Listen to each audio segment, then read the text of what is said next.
आज हम लोग बोलियों की खराबी पर चर्चा करने जा रहे हैं। एक अभिनेता के लिए ये बहुत ही अनिवार्य है कि वह अपनी बोलियों की खराबियों को जाने।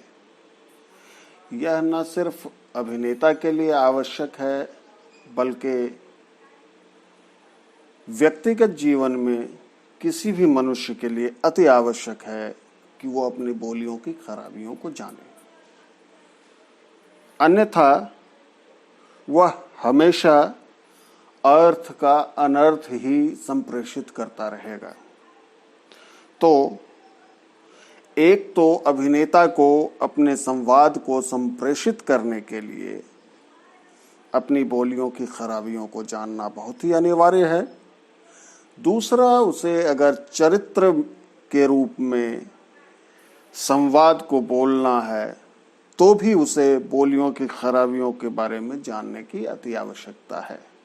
इसके दो पहलू हो सकते हैं। एक, यदि आपको शुद्ध बोलने की कला नहीं आती है, यदि आप बोलियों की खराबियों को नहीं जानते हैं, तो इस परिस्थिति में आप अपने संवाद को ठीक से संप्रेषित नहीं करेंगे, अर्थ को अनर्थ कर देंगे। दूसरा, अगर आपके चरित्र में एक खास तरह की खराबी ले करके बोलने का अगर आपका चरित्र है, उसी तरीके का चरित्र है जिसका टोन ऐसा है, तो भी आपको बोलियों की खराबियों को जानना आवश्यक है उस चरित्र के हिसाब से बोलने के लिए। तो आज हम बोलियों की खराबियों पर चर्चा कर रहे हैं। इसके कारणों को जानेंगे और फिर इस पर चर्चा करेंगे हम। तो कि बोलियों की जो खराबी है, इसके दो कारण हो सकते हैं मूल रूप से। पहला तो बीमारी, अस्वस्थता हो सकती है। इस अस्वस्थता में दो स्थिति है, एक कायिक और दूसरा मानसिक। मतलब शरीर में किसी तरह का डिफेक्ट है तो वह कायिक होगा।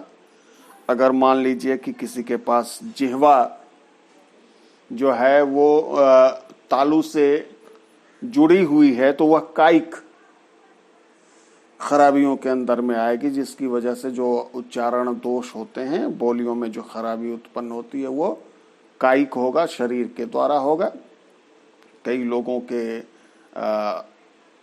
होठ कटे होते हैं, दांत इस तरह के होते हैं, दांतों की बनावट ऐसी होती है कि वो ठीक ढंग से बोल नहीं सकते, या दांत टूटे हुए हैं आगे के किसी कारण से, तो हवा में बाहर निकल जाती है। तो इस वजह से जो बोलियों में खराबी उत्पन्न होती है, इसे हम कायिक कहेंगे। और दूसरी मानसिक। मानसिक की वजह से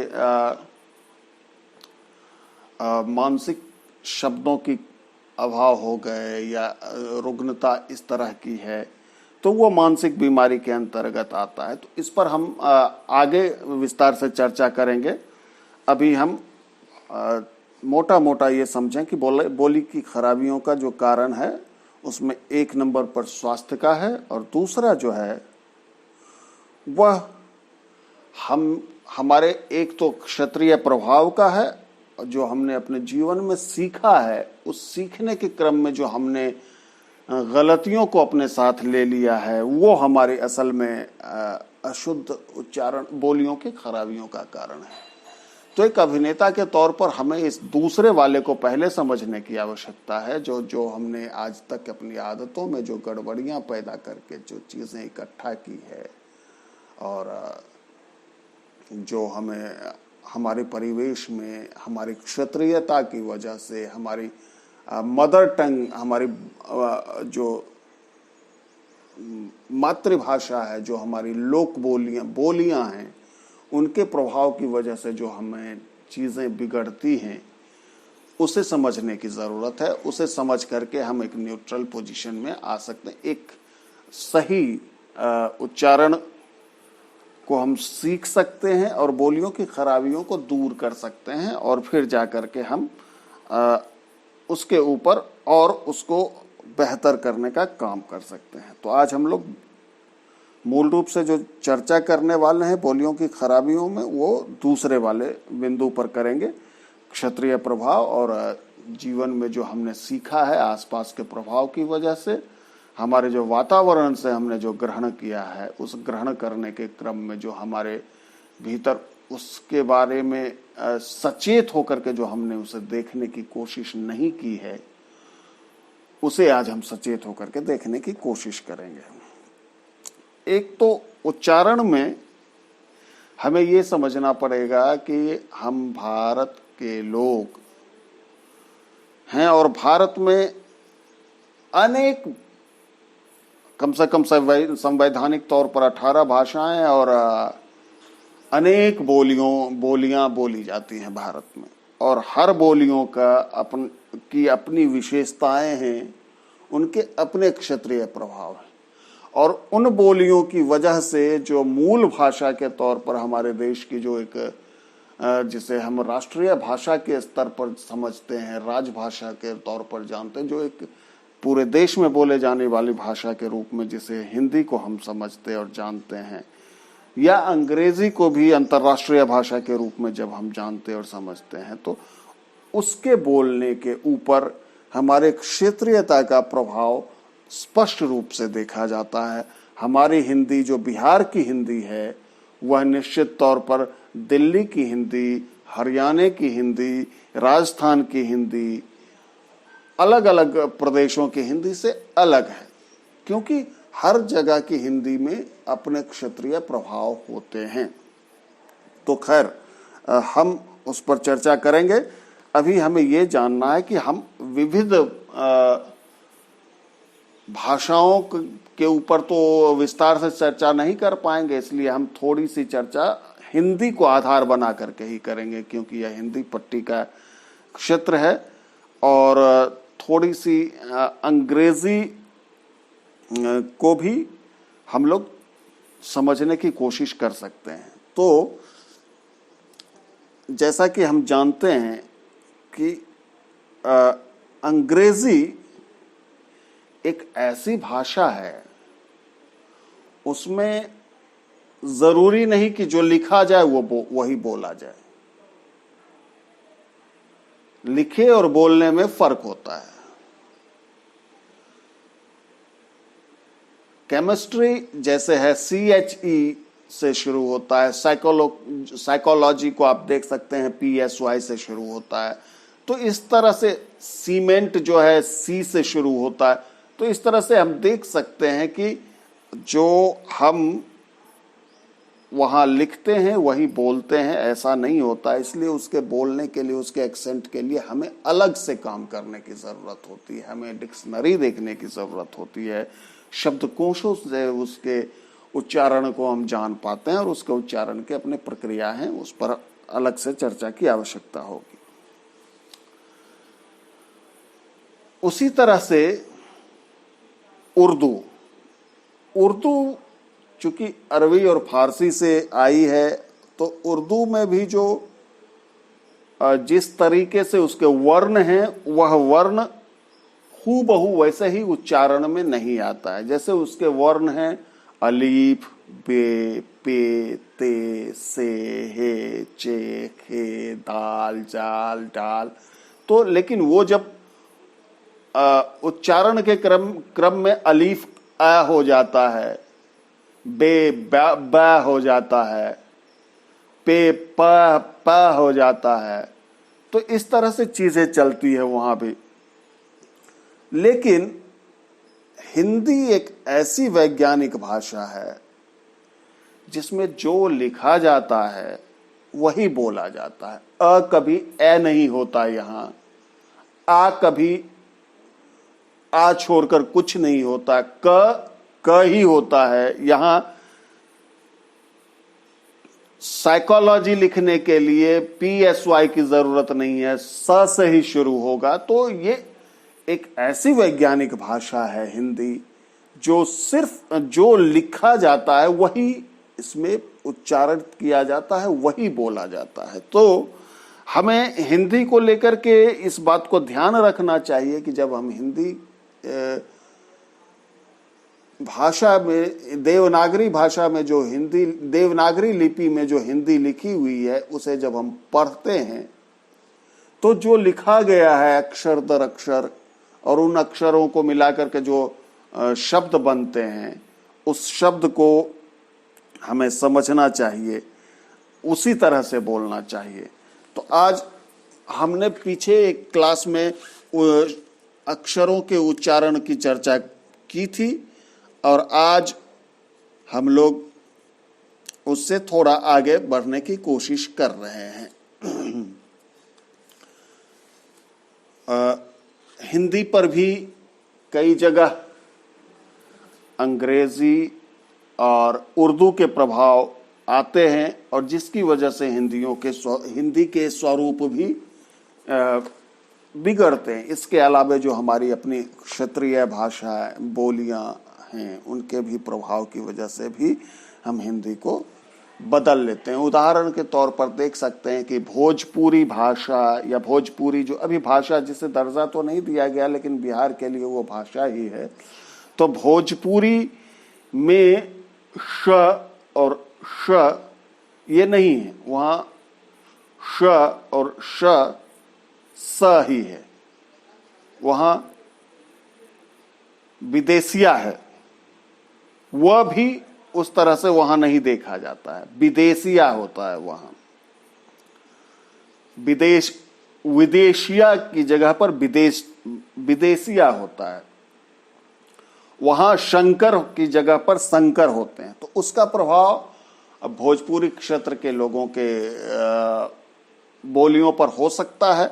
तो इसी तरह से आज हम थोड़ा सा जानने समझने की कोशिश करेंगे कि क्या क्या गड़बड़ियां इसकी वजह से उत्पन्न हमारी बोलियों में होती हैं।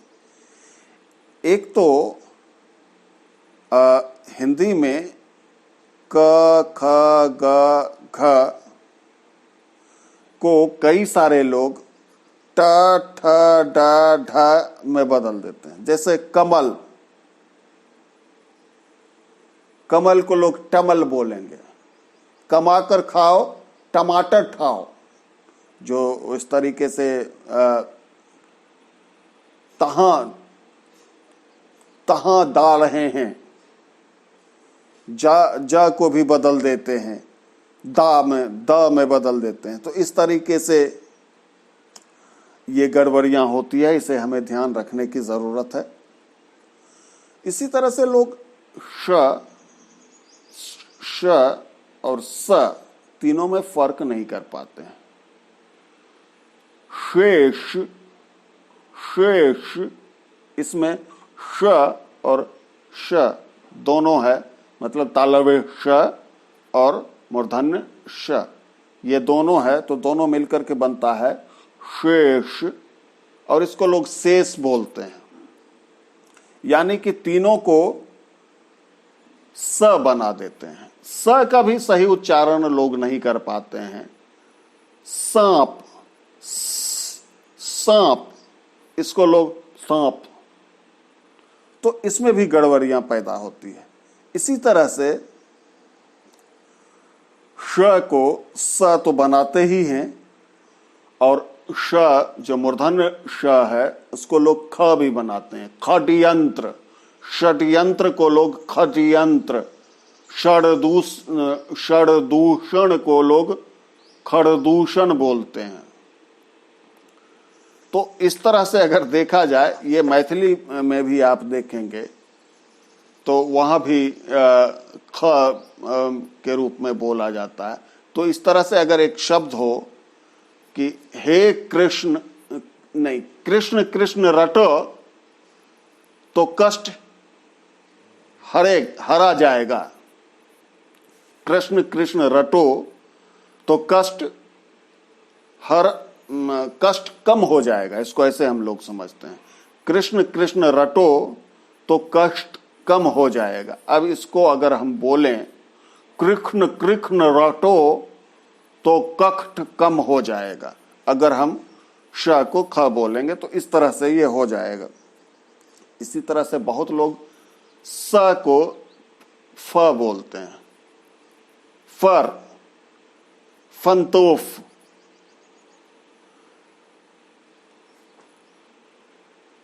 तो इस तरह से भी लोग फ बोलते हैं। इफ्कूल, इस तरह से लोग बोलते हैं। यह गड़बड़ी है और इन गड़बड़ियों को हमें पहचानने और जानने की आवश्यकता है। अब र और ल, इसमें भी बहुत सारे लोग फर्क नहीं कर पाते हैं। कई बार र को ल बोल जाते हैं और ल को र बोल जाते हैं। रेलगाड़ी को कई लोग लेरगाड़ी बोल जाते हैं और र को लोग व भी बोल जाते हैं और ल भी बोल जाते हैं। और र और ड़ में भी फर्क नहीं कर पाते हैं। र और ड़, जैसे घोड़ा सड़क पर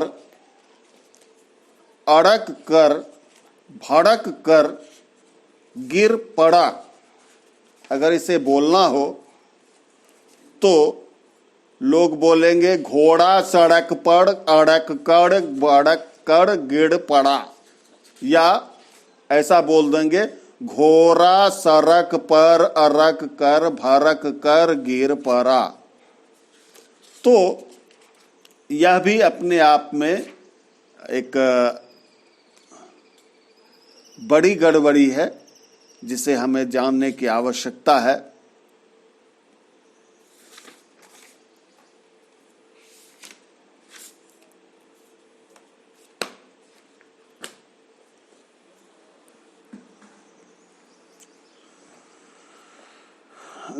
इसी तरह से न और ण, इसमें भी हम फर्क नहीं कर पाते हैं।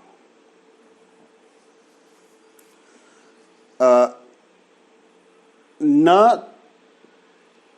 त, थ, द, ध, न और ट, ठ, ड, ढ, ण, ये दो अलग अलग अक्षर हैं। अगर शब्द है नवीन तो इसे लोग बोल जाएंगे नबीन, नबीन, ऐसा बोल जाते हैं। तो इस शब्द में हमने देखा कि न, व, दीर्घ ई कार और ण है, तो जिसे लोग न, ब, दीर्घ ईकार और न बोल जाते हैं, तो नबीन बोल जाते हैं। ये फर्क नहीं कर पाते। कई लोग न को ल भी बोल जाते हैं, जैसे नाव, नाव के लिए कई बार लाओ शब्द, और कई बार नया को लोग लाजा बोल जाते हैं। इसी तरह य को ज बोलना, यजमान को जजमान बोलना, साया को साजा बोलना। तो आप देख सकते हैं, एक व्यक्ति अपने पत्नी को चिट्ठी लिखा था कि मैंने नया साया भेजा, तुमने पाया कि नहीं। तो इसको यहाँ जिस एक व्यक्ति पढ़कर सुना रहा था, जिसको य को ज बोलने की बीमारी थी, तो वो इसको कैसे पढ़ता है, मैंने लाजा साजा भेजा, तुमने पाजा की नहीं। इसी तरह से हम देख सकते हैं कि कई बार हम ख को क, घ को ग, छ को च, झ को ज, ठ को ड, मतलब जो महाघोष महाप्राण है जिसमें कि दोगुनी ताकत लगती है, उसको हम कम करके बोल देते हैं, और ये अंग्रेजी के प्रभाव की वजह से होता है। जैसे इसको हम समझ सकते हैं खटिया कटिया, खटिया कटिया, घंटा घंटा, छाता छाता, झाड़ू झाड़ू, ढक्कन ढक्कन, इस तरह से हम बोल जाते हैं कई बार, तो हमें ध्यान रखने की जरूरत है। इसी तरह से क्ष त्र ज्ञ को भी हम बदलते हैं। क्ष के बारे में तो हमने पिछली बार भी चर्चा की थी। इसे लोग क्ष के एस एच इंग्लिश में और हिंदी में क आधा और मूर्धन्य श आधा और अ मिलकर के बनता है क्ष। यह एक संयुक्त वर्ण है और क्ष का उच्चारण अक्सर लोग छ च छ के रूप में करते हैं। क्षत्रिय को लोग क्षत्रिय बोलेंगे, क्षत्रिय को लोग क्षेत्रीय बोलेंगे और रण क्षेत्र को लोग रण क्षेत्र बोलेंगे। तो इस तरह से बदल देते हैं। त्र को लोग तर बोलते हैं, पवित्र, पवित्र शब्द को पवित्र। और ज्ञ को लोग जनान बोल जाते हैं, जान, ज्ञान जैसे है तो उसके लिए जनान। इस तरह का उच्चारण हम देखते हैं, हमें मिलता है। इसी तरह से हम ट को ठ बोल जाते हैं, जैसे टाट, टाठ बोल जाते हैं। और त को थ बोल जाते हैं, महंत, महंत हम ऐसा बोल जाते हैं। और ये इसके साथ साथ हम लोग उच्चारण में, बोलने की खराबियों में हमें ह्रस्व, ह्रस्व और दीर्घ पर भी ध्यान देने की जरूरत है। ह्रस्व और दीर्घ के बारे में मैंने पीछे की कक्षा में चर्चा की थी कि ह्रस्व बोलने में जितना वक्त लगता है दीर्घ बोलने में उससे 2 गुने वक्त ज्यादा लगता है। जैसे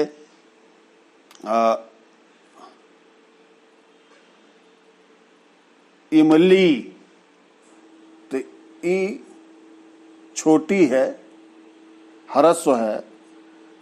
इमली और ली जो है वो दीर्घ है। तो इम बोलने में जितना वक्त लगा उतना वक्त ली बोलने में लगता है। तो इस तरह से ह्रस्व और दीर्घ को हम पहचान पाते हैं और इसको लोग गड़बड़ करते हैं। जैसे मदिरा को मदीरा बोल जाते हैं और जीवन को लोग जीवन बोल जाते हैं और प्रायः लोग ईश्वर को ईश्वर बोलते हैं। आशीर्वाद को लोग आशीर्वाद बोल जाते हैं। तो हम ह्रस्व और दीर्घ में भी गड़बड़ी करते हैं, जिसकी वजह से हमारे बोलने की खराबियां उत्पन्न होती है। इसी तरह से हम अव को औ बोल जाते हैं, जैसे अवसर, अवसर बोल जाते हैं। और अ को आ बोल जाते हैं, अधीन को आधीन बोल जाते हैं, तलाश को तालाश बोल जाते हैं, ए को ओ बोल जाते हैं। जैसे मेरा को मोरा, मोरा बोल जाते हैं। यह भी बोलियों की खराबियों में है, हमें इसको ध्यान रखने की जरूरत है। कई बार हम संयुक्त अक्षरों में चीजों को खा जाते हैं, जैसे प्रतिद्वंद्वी, द्वंद्वी। तो प्रतिद्वंद्वी को अगर हम बोलते हैं तो प्रतिद्वंदी बोल जाते हैं। लास्ट का द्वी जो है वह उसको हम खा जाते हैं, प्रतिद्वंदी बोल जाते हैं। और जैसे लक्ष्य, लक्ष्य को हम लोग लक्ष्य बोल जाते हैं। तो हम पूरा नहीं बोलते हैं, जल्दीबाजी में हम अधूरा बोल जाते हैं। इसी तरह से जबरन का, जबरदस्ती में अनुस्वार का प्रयोग करना, जैसे सोचना, आंथ, आम, राम, महाभारत, महाभारत लोग बोलते हैं, घास। तो ये जबरन का जो अनुस्वार का प्रयोग है इसे भी हमें ध्यान देने की आवश्यकता है। व और ब में भी हम भेद नहीं कर पाते हैं। वेद को लोग वेद बोल जाते हैं, विवेक को लोग विवेक बोल जाते हैं। तो हमें इस बात का भी ध्यान रखने की जरूरत है। बारिश को लोग बारिश बोल जाते हैं। इसी तरह से संयुक्त अक्षर में प्र जो है इसे लोग पर बोल जाते हैं। प्रकाश को प्रकाश बोलते हैं। और संयुक्ताक्षर में प्र भी होता है और रेफ पर भी र होता है, तो उसका भी ध्यान रखने की जरूरत। जैसे आशीर्वाद, तो उसमें जो रेफ है और प्र, दोनों र का ही संयुक्ताक्षर है, लेकिन दोनों में भेद है। इसी तरह से स्कूल, स्कूल को लोग स्कूल बोलते हैं। एक तो ये जो स का आधा है, इसके पहले लोग ई लगा लेते हैं, और क में दीर्घ ऊ की जो मात्रा है उसको लोग ह्रस्व में बदल लेते हैं। तो जो स्कूल है, स्कूल को लोग स्कूल बोल जाते हैं। यही जब हम लोग हरियाणा या हरियाणा की तरफ बढ़ना शुरू कर जाते हैं और उधर से जब जम्मू तक, हम कश्मीर तक जाते हैं, तो स्कूल जो है सकूल के रूप में लोग बोलना शुरू कर देते हैं। तो इस तरह से क्षेत्रीय प्रभाव हमारी बोलियों पर बनी रहती है, और इसके बारे में और भी हम चर्चा करते रहेंगे आगे की कक्षा में। और अभिनेता को निश्चित तौर पर अपनी इस तरह से अपनी बोलियों के साथ साथ दूसरे की बोलियों को भी सुनने की आवश्यकता है। वो जो बोल रहे हैं उसमें उच्चारण में क्या दोष है, उस दोष को पहचानते हुए और फिर स्वयं को जांचने की आवश्यकता है कि क्या कहीं इस तरह की गलती हम अपने बोलने के क्रम में तो नहीं कर रहे हैं। तो इन तमाम चीज़ों को अभिनेता को ध्यान रखना चाहिए, और ध्यान रखते हुए अपने बोलने की कला का अभ्यास करना चाहिए। अभिनेता को प्रत्येक दिन कम से कम एक पेज, कुछ भी, हिंदी, अंग्रेजी, संस्कृत, उर्दू, किसी भी भाषा की हो, जो भाषा उन्हें आती है या जो उनकी भाषा है, उसे जोर जोर से साफ साफ, स्पष्ट और शुद्ध पाठ करते रहने की आवश्यकता है, जिससे उन्हें यह समझ में आए कि शुद्ध उच्चारण क्या है। अगर किसी चरित्र के लिए हमें कोई बोली की खराबी लेकर के आना है, तो सबसे पहले वो हम करेंगे, लेकिन उसके पहले हमें ये पता होना चाहिए कि शुद्ध पोजीशन, शुद्ध स्थिति क्या है। शुद्ध स्थिति से हम उस चरित्र को गढ़ने के लिए अपने आप को अशुद्ध बनाने का कोशिश करेंगे, लेकिन हमें शुद्धता में हर बार लौट करके आना है, क्योंकि हम उसी चरित्र में तो नहीं रह जाएंगे। इसलिए हमें इस बात को ध्यान देने की आवश्यकता है।